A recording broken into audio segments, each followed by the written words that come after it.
Vinicius, Richarlison, Rodrigo নামটা শুনলেই চোখে ভাসে ঝলমলে আক্রমণ, চোখ ধাঁধানো স্কিল আর গোলের বন্যা, আর ডাক আউটে দাঁড়িয়ে একজন কিংবদন্তি কোচ কার্লো আনচেলত্তি। কিন্তু বাস্তবের ছবিটা কি হলো জানেন? পুরো 90 মিনিট খেলে ব্রাজিল একটা গোলও করতে পারল না। ব্রাজিল ভক্তদের জন্য এটা কি শুধুই হতাশা, নাকি সামনে আরো বড় দুঃস্বপ্ন অপেক্ষা করছে? এই ম্যাচে কি ঘটেছে, ব্রাজিলের ভবিষ্যৎ কি, এমন কিছু মুহূর্তের বর্ণনা আপনাদের কাছে তুলে ধরব ব্রাজিল ভক্ত হিসেবে না দেখলেই মিস। দর্শক বন্ধুরা, ব্রাজিল জাতীয় দলের দায়িত্ব নিয়ে বড় প্রত্যাশার মুখে পড়েছিলেন কার্লো আনচেলত্তি। সবাই ভাবছিল ইউরোপ মাতানো এই কোচ হয়তো ব্রাজিলকে আবার সেই পুরনো সোনালী দিনে ফিরিয়ে নিয়ে যাবেন। কিন্তু ইকুয়েডরের বিপক্ষে তার প্রথম ম্যাচটা যেন হাড়ে হাড়ে টের পাইয়ে দিল এই পথ মোটেও সহজ না। ম্যাচের ফল ইকুয়েডর 0, ব্রাজিল 0। একেবারে পানসে রংহীন প্রাণহীন এক ড্র। এটা কি আনচেলত্তির ব্রাজিল? ভিনিসিয়াস, রদ্রিগোদের নিয়ে যে দলটার আতঙ্কে থাকার কথা ছিল প্রতিপক্ষের, সেই দলটা কি এখন এমন নিষ্প্রভ হয়ে পড়ল? প্রথমার্ধে বোঝা যাচ্ছিল ব্রাজিল এখনও মানিয়ে নিতে পারেনি আনচেলত্তির স্টাইলে। খেলোয়াড়দের মাঝে বোঝাপড়ার ঘাটতি, পাসিংয়ে ভুল, বল দখলে দুর্বলতা, সব মিলিয়ে যেন আত্মবিশ্বাসহীন একটা দল মাঠে নেমেছিল। আনচেলত্তি ঠিক আগের কোচদের থেকে কি আলাদা করলেন? একাদশে খুব বেশি চমক ছিল না।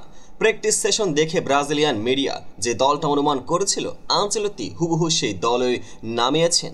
তবু পারফরমেন্স একেবারে হতাশাজনক। বিশেষ করে প্রথমার্ধে ইকুয়েডরের চেয়ে কোনো দিক থেকেই এগিয়ে ছিল না ব্রাজিল। বলের নিয়ন্ত্রণে হিমশিম, আক্রমণে ধারহীন এবং ডিফেন্সে বারবার অগোছালো। বিরতির পর তো যেন আরও ভয়ঙ্কর অবস্থা। ইকুয়েডর পুরোপুরি চেপে ধরেছিল ব্রাজিলকে।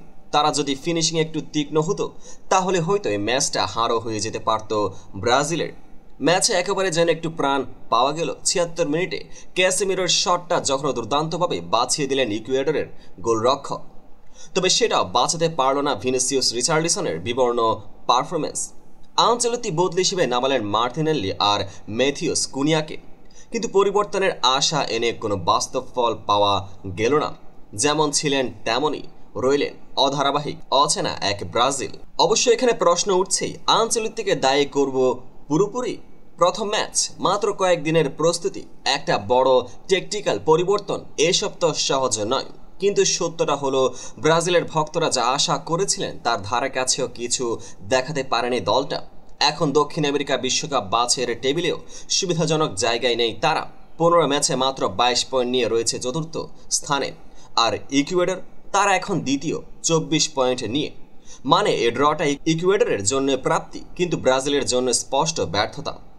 ভবিষ্যতের জন্য চিন্তার জায়গা তৈরি করে দিয়েছে এই ম্যাচ। ব্রাজিল কি আদৌ আনচেলত্তির অধীনে একটা সুসংহত দল হয়ে উঠবে, নাকি দলে এত বেশি তারকা থাকলেও একটা সিস্টেম গড়ে তুলতে হিমশিম খেতে থাকবে তারা?